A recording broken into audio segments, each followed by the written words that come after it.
problem eating beef like they might with vegetables and fruit? Well, currently in Montana, there are more cows than people. Beef is a huge part of our agricultural industry, and cattle are widespread in Montana.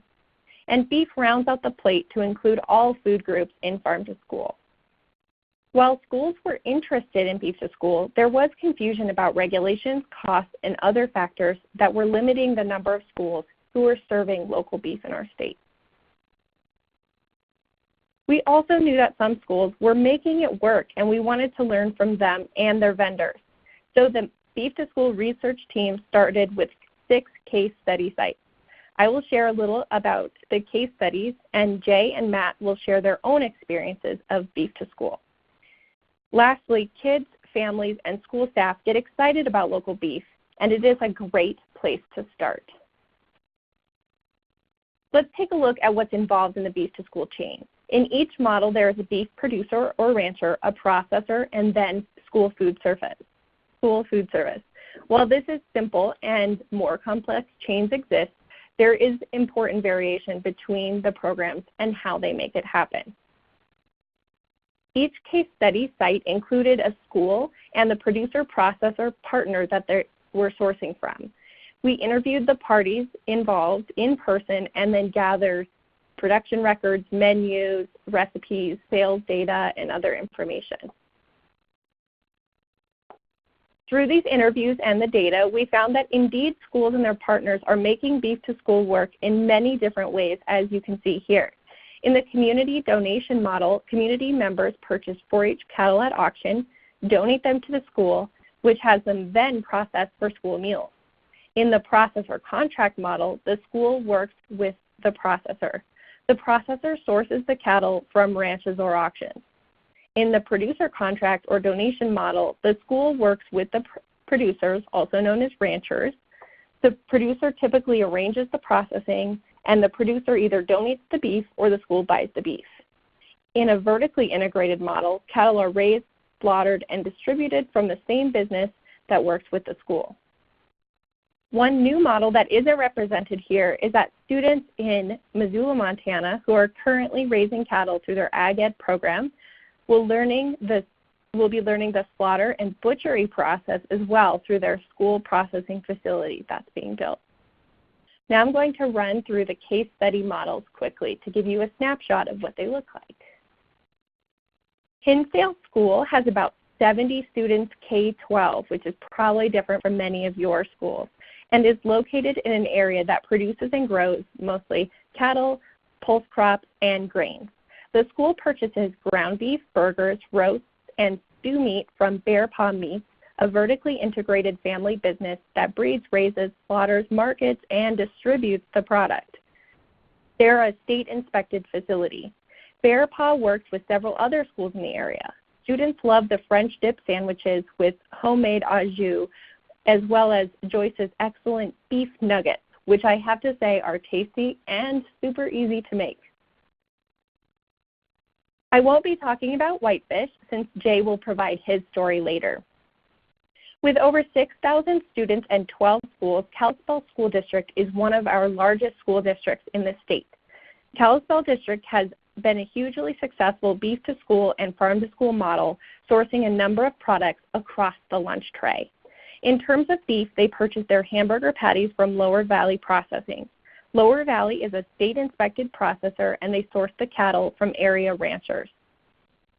These are typically culls, which means they are not sold on the prime market. It might be an older animal, or maybe it's just a mischievous one that keeps sneaking off and they're not going to deal with it anymore. They also purchase lentil beef crumble, which is a pre-cooked product, from the Mission Mountain Food Enterprise Center in Ronan, Montana. Summers Lakeside has also been working with Lower Valley Processing. Summers, Kalispell, and Whitefish schools have all experimented with blended products, which is one of the strategies for lowering the cost of local beef. And no, they are not serving hamburger shakes. They are blending other ingredients, such as lentils or mushrooms, into the hamburger for nutrition, flavor, and cost reduction. Dillon School District has over 1,000 students across 3 schools.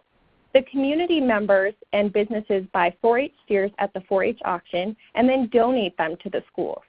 The animals are then processed at Ranch Land Packing, which is a federally inspected processing facility, and sometimes the school has the animals processed at a state inspected facility. The processing fee is sometimes covered by the donor, and then sometimes the school picks that up. Typically, the district receives the meat as hamburger patties, but occasionally receives roasts or other cuts depending on the quality of the meat. Local ranches also donate cattle when the school meal program runs out of beef donated from the 4-H program. Livingston School District has about 1,500 students across 5 schools. At the time of the case study, the school was buying bulk burger from 2 ranches, and the ranches were working with the processors. The school food service staff were then further processing the burger into patties with a patty machine they purchased using a USDA farm-to-school grant. There are many more great models of Beef to School initiatives throughout the state, and we continue to collect information from them. So don't be shy, and please share your stories or questions with us. Throughout the interviews, we found common themes, including the motivations behind making the extra effort to purchase and serve local beef. And often it is more work since it's another vendor in addition to the ones the schools are already purchasing from. Quality. Many felt local beef was a better quality. They cited taste, smell, freshness, processing, water content to be indicators of quality. Community. Sometimes it's not a financial win for the producers and processors. Occasionally, they reduce the price or donate as they feel it is important to support their community and healthy kids. Serving local food provides opportunities to teach kids about agriculture through opportunities such as field trips and presentations. And nutrition.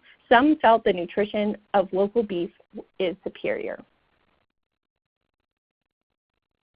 In most cases, Beef to School models are using ground beef or patties with some roasts for roast beef sandwiches or stews.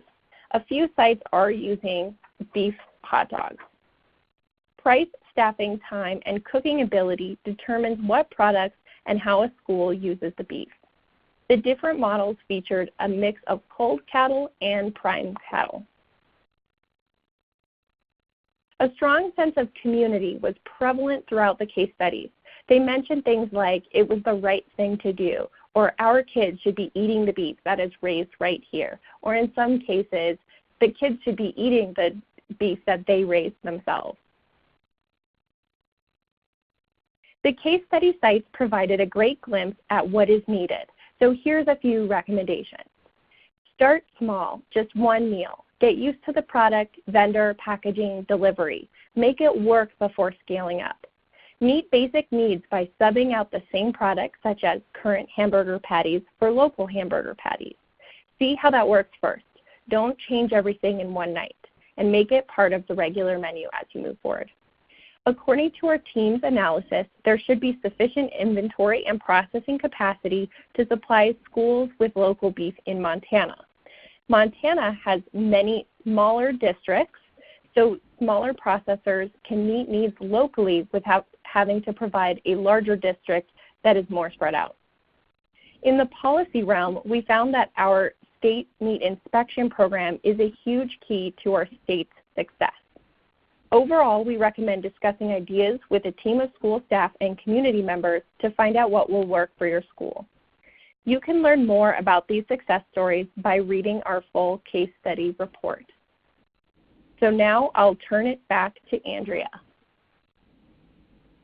Thank you so much, Aubree, and I wanted to let everyone know that the case study report is a really wonderful resource, and we'll be sending that out in the follow-up from this webinar. So I'm going to jump in and talk just for a few minutes about buying beef for child nutrition programs.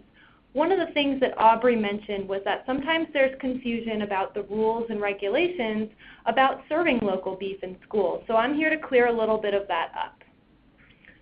First of all, a lot of what I'm going to say is on one of our USDA fact sheets called Local Meat in Schools. And you can find this on our website, and I will also send it out as part of the follow-up from this webinar. First of all, I wanted to mention that meat served in schools must be federally inspected, and this refers to both donated and purchased products. Our USDA Food Safety and Inspection Services is the agency that oversees meat inspection nationwide. So they're the ones who assure that that federally inspected beef is safe for kids to eat. There is an exemption for serving traditional meats in communities where Native American populations make up the majority of the students. However, some states actually participate in what's called the State Meat and Poultry Inspection Program, or MPI. Like Aubree mentioned, Montana is one of those states. So in those states, state inspection is viewed as equal to federal inspection. Therefore, schools may serve meat that is either state or federally inspected in the states that participate in the MPI. Does your state participate? I'll send out this link in the follow-up, but here's a list of the states that participate in the Meat and Poultry Inspection Program. You'll see there are a handful that participate just for meat only. But in these states, state inspection and federal inspection are viewed as equal, and therefore schools may serve meats that are either state or federally inspected. Now, they must only be inspected, if you're going with state inspection, it can't be inspected in another state. For example, if you are in Wyoming, you can't buy Montana state inspected beef. You have to buy Wyoming state inspected beef. That beef, when state inspected, may not cross state lines. So now that we have a little bit of an understanding about the inspection rules, I'm going to talk about procurement rules. So schools that we work with are participating largely in the National School Lunch Program. That's a federal program, and therefore schools are subject to following some specific rules because they're using those federal dollars, aka taxpayer dollars. So when you're looking to buy beef or buy food for your school meal program in general, it really depends on the quantity that you're purchasing, which procurement rules you have to follow. If you fall under the $3,500 mark for your purchase, then you fall under what we call that micro purchase threshold, and therefore you can really just make that purchase directly. You don't have to follow procurement rules. However, if your purchase falls between $3,500 and $150,000, then you are within the small purchase threshold. This is where you need to gather a couple of price quotes from different vendors and select the best quote for your school district. Now, $150,000 has a little asterisk there. That's because certain states actually have more restrictive or lower small purchase thresholds. If you are above that small purchase threshold, you fall into the formal procurement category. And here's where you have to go through a few more processes and do either a request for proposals or an invitation for bid. Now, what Aubree is going to present later on in the presentation is some templates that our team has developed to help schools move through this informal procurement method and formal procurement method to buy local beef.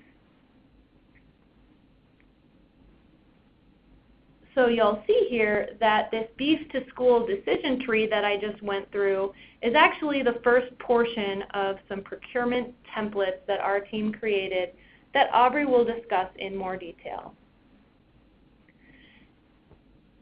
Now you'll notice that for the formal request for proposals and informal request for those quotes, you can use what's called a geographic preference to give an advantage to vendors that can provide local beef. Now, what the heck does geographic preference mean?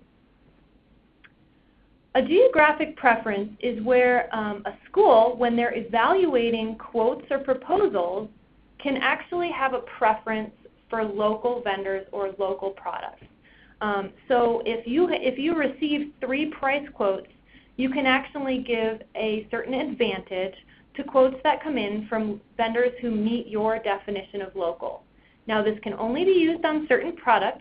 Fortunately, beef is one of them, but it can be used for all procurement methods, so informal and formal procurement. So I totally breezed through geographic preference. To learn a little bit more about what it is and how to use it, you can check out our geographic preference fact sheet. I will send this out as part of the follow-up.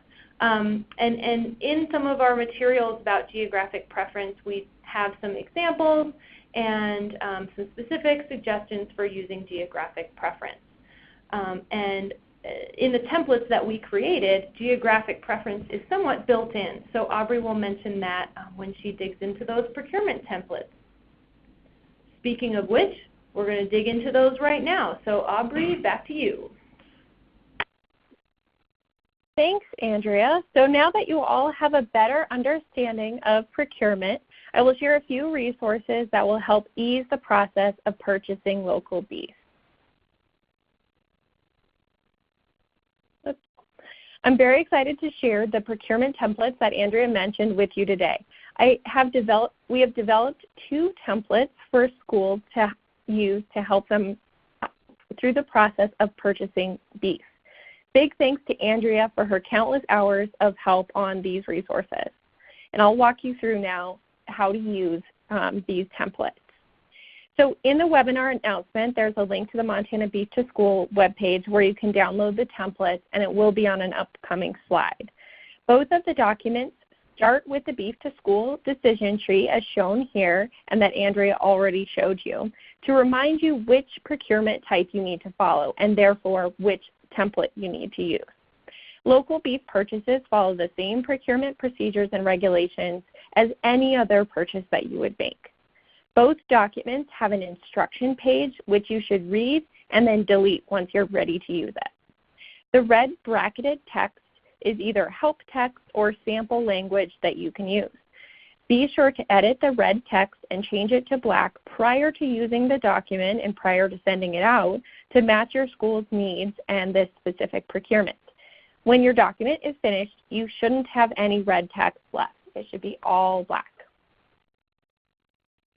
So let's look at the formal procurement template.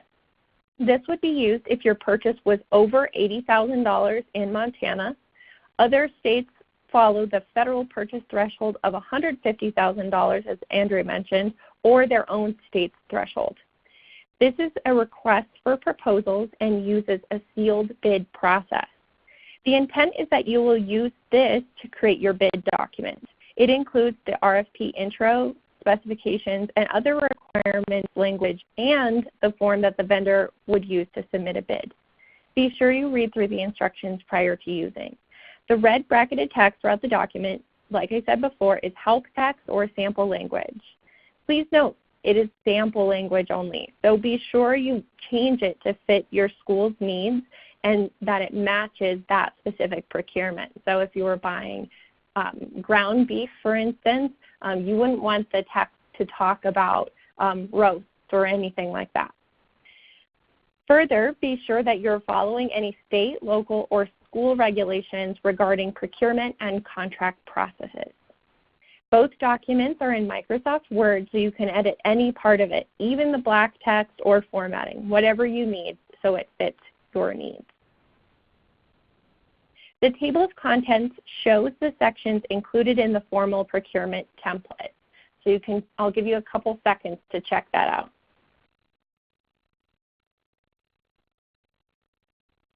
Here's an example of the help and sample text included throughout the document as red bracketed text. Shown here is the vendor response form section. Be sure you are working through, as you are working through the document, that your requirements and expectations are clear and consistent. Any product or vendor requirements that are included in the initial section that details requirements should also be in the evaluation criteria and the vendor response form sections, so that if you're talking again about ground beef, then throughout the document you're also talking about ground beef and not something else. Shown here is the vendor response form. Oops. So let's switch to the informal procurement template now. The informal template is more for your internal documentation and less for giving to other people to complete the bid packet. You can get quotes by contacting individuals over the phone, email, from an updated price sheet, etc. Just be sure that the product you're getting quotes for from each of the different vendors meets the specifications you detailed in the template, so you're comparing apples to apples, or in our case, ground beef to ground beef. As a reminder, you can change any of the text in the template. The sample text provides you a nice start and suggestions, but certainly isn't something you have to follow. We hope that you find these templates useful. So while this project is in its final year, we still have a few components left. We are conducting a producer and processor survey. We're finalizing the results from the taste tests and cooking tests. In the taste test, we tested 100 samples on local versus non-local beef. Students slightly preferred local hamburger over non-local when measuring waste using the tried it, liked it, loved it voting method. We also did a fat and water waste test. 2 school food service directors cooked a commodity sourced and a locally sourced sample of beef. They weighed the raw samples and then again after cooking, following a protocol, as well as measuring the water and fat that cooked off the beef. This test was in response to claims that local beef produces less waste in the cooking process. The results are being analyzed, but one school found that the local beef produced less water and fat waste, while the other school found that the fat waste to be higher with the local sample. So keep an eye out for more to come. Beef is featured in March for the Montana Harvest of the Month program. The Montana Harvest of the Month program showcases a different Montana-grown food each month in schools and after-school programs. Participating sites feature the item in a school meal or snack, educational activity, and taste test during the month. We have over 130 participating sites in Montana. It is free to participate, and you can register online at www.montana.edu/MT Harvest of the Month. You can learn more by following our social media accounts or visiting our webpage. You can download the full case study report and the templates on our webpage. Also, please reach out and share your Beef to School stories or questions with us. So now that you have a good overview of the various models and strategies for Beef to School, let's dive deeper into one of our models from Montana, Whitefish School District. I'm so excited to introduce Jay Stagg, the Food Service Director for Whitefish School District in Whitefish, Montana. Jay is a constant source of inspiration because he isn't afraid to try new things and see how they pan out. He has been generous with his time with the Beef to School project and many other farm to school initiatives beyond his school district. Thanks for being here, Jay. Take it away. Thank you. Can I just get a quick, you can hear me? Yes, we can hear you, Jay. Okay, great. Yeah, thank you, Andrea and Aubree and everyone else involved in putting this together. My name is Jay Stagg. I'm the Food Service Director for Whitefish, Montana School District. We are a medium-sized school in Montana, small in most other places. We currently have about 1,800 students in 3 schools, 1 elementary, 1 middle, and 1 high school.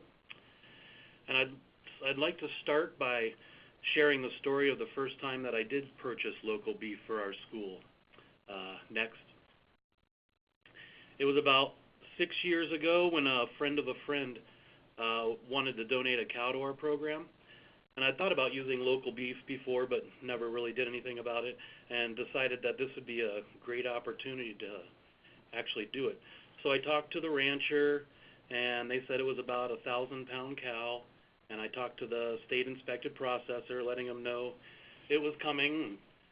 I thought I had it all figured out, but I definitely didn't. A couple days before the cow was to go into the processor, the rancher called and asked what time we were picking it up, and definitely something I hadn't planned on was transporting a live cow. Anyway, we scrambled, found someone to transport it, and it worked out okay. Once again, thought I was doing good until the processor called saying that the cow was done and processed and ready for pickup. That was something else I hadn't planned on. So I jumped in my car, actually headed down to pick it up, and once I got there, I learned that there were a lot of other things, a lot of other details that I didn't plan on either. I didn't know that there was a kill fee. I didn't know that the processing fee is based on the hang weight, not the actual finished weight. I didn't specify how it was to be packaged. It actually came in little 2-pound frozen meat bombs, and that ended up just bouncing all over the car on the way back home. Another thing I didn't specify with the processor was the percentage of fat content. While making some spaghetti sauce a couple days later, we realized it was an incredibly lean cow, so it really lacked a lot of flavor. It didn't cook very well. Yeah, so there was a lot of things. So next, quick recap of everything I did wrong. So I didn't work out the delivery and the pickup details. I didn't confirm packing size and fat content. I didn't follow any GAP protocol, which luckily no one died. And with my poor calculations, I ended up paying way more than I had expected. Next. Since then, we've come a long way.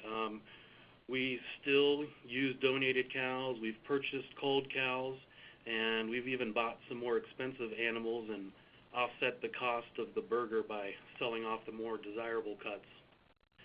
Next. Sometimes we even do a blend of local beef and blend it with the USDA, the raw pork product, to bring the cost down. And we've experimented with different cooking techniques and recently purchased a tilt skillet to be able to brown large quantities of beef all at once. Thank you. One area where I've been really lucky is that Lower Valley, our processor, has now taken it upon themselves to source the local beef. And all I have to do is call a week in advance, and they process and deliver it. Next. I'm currently using about 250 pounds of local beef a month, and we're buying it at $3.55 a pound, which is 44 cents for a 2-ounce portion. And as long as that protein portion of a school meal falls below 50 cents, that's what I always shoot for. I'm happy with that. Next. So let's see. After that, a few of the reasons why I love using local beef are the reduction in the carbon footprint, the cleanliness of the product, and the taste. Really, with the right amount of fat, it does definitely have a superior taste. Next. So I hope that initial story I told doesn't scare you if you're just getting started with local beef. Hopefully you can learn from what I did wrong, and with the awesome buying beef templates and procurement protocols that Team Nutrition and Beef to School Coalition and the USDA have all put together, you'll have success in your venture to use local beef. So thank you very much, and I think it's back to Andrea. Thank you so much, Jay. Your pictures were phenomenal, and the stories you tell really bring Beef to School to life. So thank you so much for taking the time to be with us today. I'm going to remind everyone that if you have questions, you should type them into your chat box, and we will answer them at the end. So make sure as they come up, just type in your questions. So we are going to switch gears now to another great Beef to School example from Greeley, Colorado. Now this is a larger school district, the Greeley-Evans School District, and we're so fortunate to have Matt Poling, the executive chef at Greeley-Evans, here with us on the call today to talk about their process, which falls into that request for proposals or formal procurement method. So Matt, thank you so much for being on the call today, and we look forward to hearing from you. Great, thank you. It's great to be here.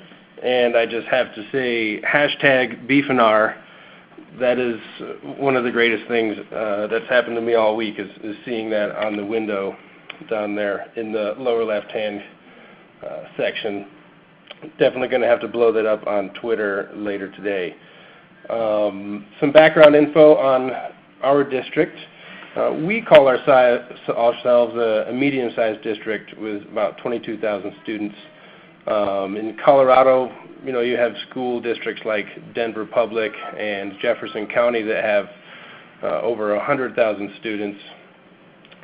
But it's definitely enough for me day to day. I think that's plenty. We serve over 15,000 meals a day, mostly lunch, so 9,000 or 10,000 lunches a day, and most of that is scratch prepared here in our central production kitchen, which I have a couple of pictures that we'll show in a minute. We began purchasing local produce, starting with a bushel of cherry tomatoes a few years back, and that's blossomed into quite a large sum of purchases locally, including proteins. When I came on board in 2014 as executive chef, we weren't purchasing any local proteins, so I thought I would help make that foray. Started with chicken and turkey and eventually moved to pork and beef. And now we do everything right down to local tortillas, which if you haven't delved into that, there's nothing like a freshly made tortilla and the kids eat them up. There's a couple of pictures of our central kitchen. We do have our own chili roaster, which has nothing to do with beef, but it's really cool, I thought, so I threw that in there. We roll all of our burritos by hand, so 8,000 burritos a month. We knock those out in about a day. As you can see, it's all hands on deck there. We have a couple of steam kettles and a couple of steam skillets, and like I said, with all the scratch cooking we do, every protein we buy is raw.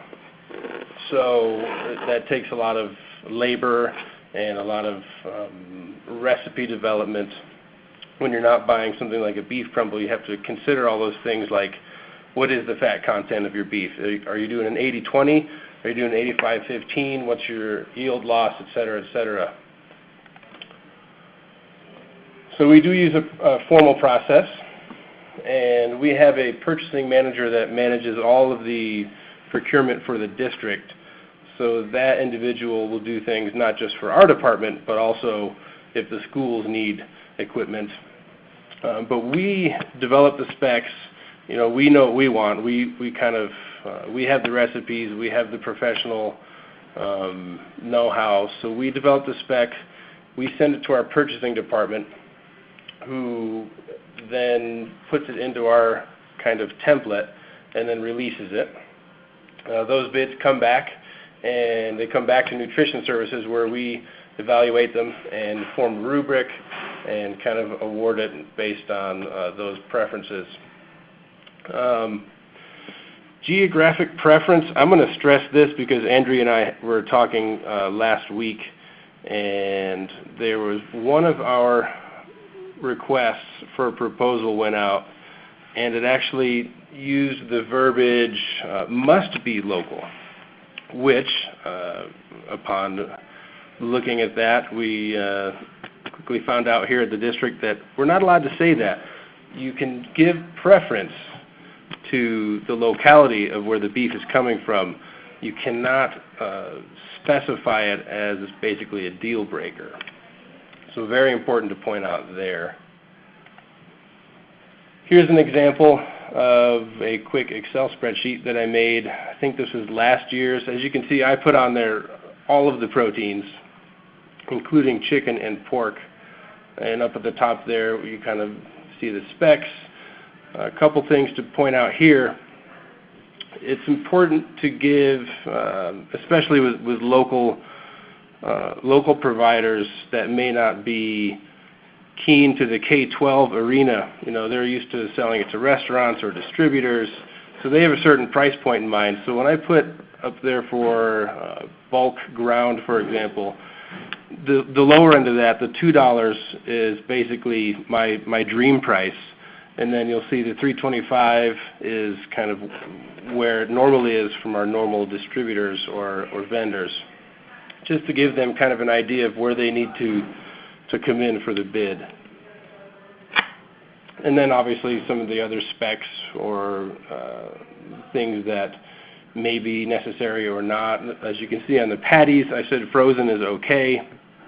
But for the bulk ground and chuck tender, because we're doing it in such large quantities, we definitely want that fresh. So we're getting in about 2,000 pounds of raw ground beef every 2 weeks. And you can imagine what a nightmare that would be if it came in frozen. I'd have to plan, you know, weeks in advance to get it all defrosted, et cetera, et cetera. A few things we've learned. We did start out kind of being real specific on gap and HACCP plans. We wanted to see the whole layout of the facility. Most of the time, if you're dealing with somebody like a processor, they're going to have all that stuff just to give to you. You don't have to have it internally and give to them for them to fill out. So most of the time, these people are professionals. They're all going to be inspected. We feel pretty confident that anybody that responds to our bids is going to be right in line with what we need them to be food safety-wise. Fresh versus frozen, I kind of mentioned that. Definitely make sure you specify what you need. Test the packaging. Make sure you get samples. And, you know, cook some off. Make sure that the yields are where you need them to be.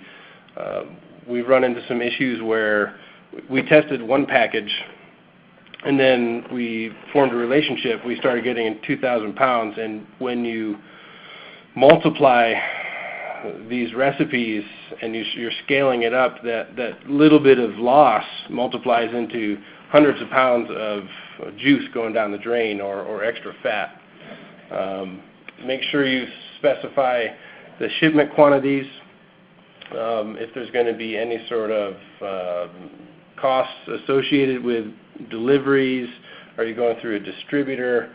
And most of all, if you're a larger or medium to larger district like we are, and you're dealing with maybe a mom and pop operation, make sure you let them know exactly what those numbers mean. We ran into one issue where we were using a local rancher, and we gave our specs and our usage per month, and he was, bless his heart, he's doing his best, but constantly coming up short, 200 or 300 pounds here on deliveries because he just didn't have the head of cattle, or he didn't have the processing power to get us 4,000 pounds a month. So just make sure you're being real specific. Market your beef. Definitely, let the kids know in your district that it's local. Put up posters. We do farmer in the classroom whenever we can. We actually invite the farmers to come in and talk about the products that are on the menu. And it really brings the kids closer to their food, which I think is the whole point here. Let's see. Here is where our beef is. Chili, taco filling, sloppy joe, all that good stuff. And obviously we don't have tenderloin on the menu. We're a school district, but I figured I'd throw that in just to be funny. A couple more slides of our central kitchen. Some ground beef. Here's some farmer in the classroom. Obviously that's not a cow, but I didn't have any pictures of cows in the classroom. If you can fit a cow into the classroom, I would love to see that picture.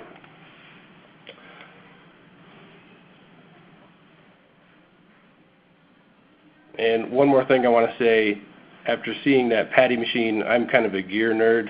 I'm going to have to apply for a grant to get myself a patty machine. Other than that, answer any questions if you have some later. Thank you. Thank you so much, Matt. Love the great pictures, and it's really neat to see the scale that your school district is working at to get local beef to those school kids. So thanks again for being on the webinar, and I'm sure folks have some good questions for you. So I'm going to take just a minute here to review some next steps. You got a lot of information today. You know, what are some things that you can do to move forward with Beef to School in your area? So first of all, I took a little screenshot here of the Montana Beef to School Project website. Like Aubree mentioned, this has a ton of great resources and downloads. The URL was on your invite to this webinar, and we'll send it out with the follow-up. Again, I wanted to point out the Farm to School regional leads in the various regions. They can help direct you to the right point of contact if you'd like to know more information. I also wanted to mention that we have a lot of state agency staff on the line here. We have some State Department of Agriculture and State Department of Education point people who are the experts in your state for those state or even local rules and regulations and resources. So definitely contact your State Department of Education or Agriculture. Your regional lead can help you find those, and definitely a great resource for you. Have to put in a plug here for the DIRT, which is our Office of Community Food Systems e-newsletter. I know you probably get a lot of emails, but this one is definitely worth adding to that list.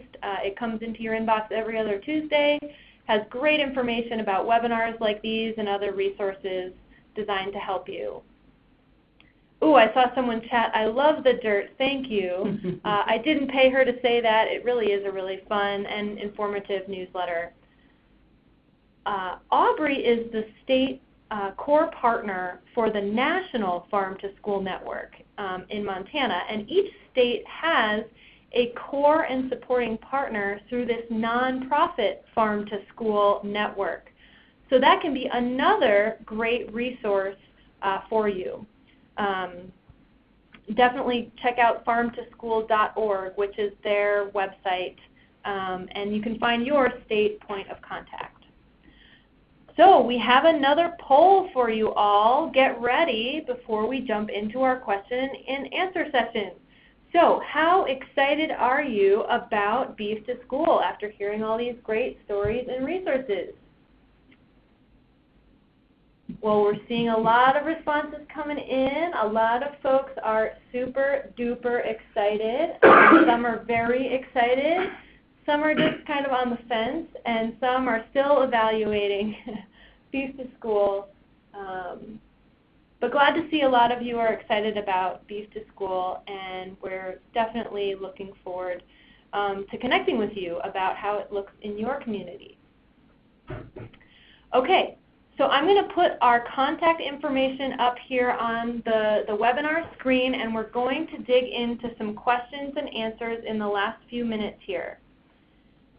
Our first question is that beef is often sold at weekly auctions. Can we purchase at an auction with federal funds if we document the sales prices of several similar lots of animals? So Chris, to your question, I would say if it falls below the micro purchase threshold of $3,500, then I would say you can actually go ahead and just make those purchases without doing any procurement. If you fall above that $3,500 mark with your purchases, then yes, you can do so with just getting quotes from a couple of different animals. I would check with your state agency staff to double check that that's okay from their perspective. We had a lot of questions about the fat content or the ideal fat content of burgers or beef. Jay and Matt, would you mind sharing kind of what some of your experiences with fat content and what might be the ideal fat content for a burger? Yeah, Jay here. Yeah, I prefer the 80-20 It seems to cook the easiest and the best and have the best flavor. Yeah, same here. I've been kind of chatting that over on the chat room as well. 80-20 is pretty much your standard. It's going to be probably the most cost-effective and the most flavorful as well. Great. Aubree, this question is for you. How did the state go about forming the Beef to School Coalition, and is it statewide or localized? Yeah, so to start, it is statewide. We do have people, it's open to anyone who wants to join in Montana, so they can jump on a call, or not even join the coalition, they could just jump on one of our calls and listen in to what's happening and provide their input. It started, like I said, in 2013, where a Food Corps fellow wanted to bring people together to talk about beef to school and what we needed to do to get schools purchasing local beef.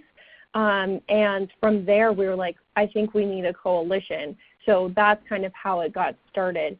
It's not really funded except for our project, our Beef to School project. That's a 3-year grant. And our different member or partner organizations take on different pieces of facilitating and keeping that going. I hope that answers your question. Thanks, Aubree, and you can definitely find a little more information about their coalition on their website for sure. I know there's been some great documents produced about that. Do you have an average cost per pound for locally sourced beef when the school district has to purchase that beef? I'm going to look at you two, Jay and Matt, to answer that one. I think that would depend on what cut you're buying, if you're talking about ground beef or if you're talking about already made patties or whole muscle. We currently don't buy like hanging weight, like we're not going right to the rancher. The processor is who's responding to our bid. So for ground beef, I think we're paying around $3 a pound, and for patties, I think it goes up a little bit. Whole muscle, we're getting a chuck tender that we use for pot roast, and I think that's around $2.75. But it's going to vary from state to state, locality to locality, and you just kind of have to pick and choose kind of what you're looking for. If you're talking about grass-fed, grain finish, it's going to be different. There's a lot of variables. Got it. And I'm dealing with a processor directly now also. I'm actually paying, I think it's $3.52 a pound. I'm sure that price would go down if my quantities went up. Great, thank you. We had another question here about the average shrink for beef from purchase weight to final boneless product ready to be served. I think that one is one that significantly varies. Aubree, was that something that I remember being covered in the case study book or resources? I don't think we included that specific data in the case study. That's part of our next steps where we're analyzing that information. Jay was actually part of our water and fat waste test, so I'll let him speak to that. And what was the question exactly? It was, do you have the average shrink for beef from purchase weight on the hoof to the final boneless product ready to serve? So so not even talking about cooking. Yes, yeah. I usually figure about half. So 1,000 pound hang weight would be about 500 pound meat. Got it. Thank you. And it sounds like we should look out for some resources coming out of the Montana Beef to School project with some more resources on that. Another question here, will we get copies of the slides? Absolutely. We'll send out not only the slides but also the recording. And I think you all heard a few minutes in when I started the recording, so I'll try and go back and add in the information that I forgot to record at the very beginning. I think we have time for one last question here, so I'm going to give a shout out to Kate from one of my states, Utah. she said she has quite a few ranchers in Utah who are interested in selling to schools, but a lot of the school food service directors are wary of having raw meat in their kitchens. They currently serve a lot of processed, pre-cooked products because it's viewed as less risky from a food safety or liability perspective. You know, do you all have ideas for how to combat this mindset? You know, at the state agency they can encourage something until they're blue in the face, but it's better if they can really hear that message from folks who are doing it in the kitchen. So any suggestions, any of you all, about convincing folks to perhaps consider raw meat or local meat?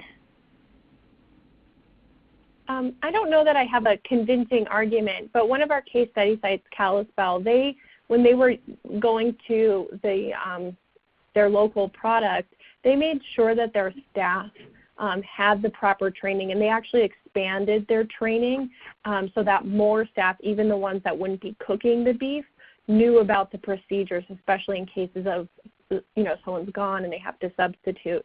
And so they were very intentional about making sure everyone understood the procedures and also had the extra training. So I felt like that was a good strategy to make people feel more comfortable.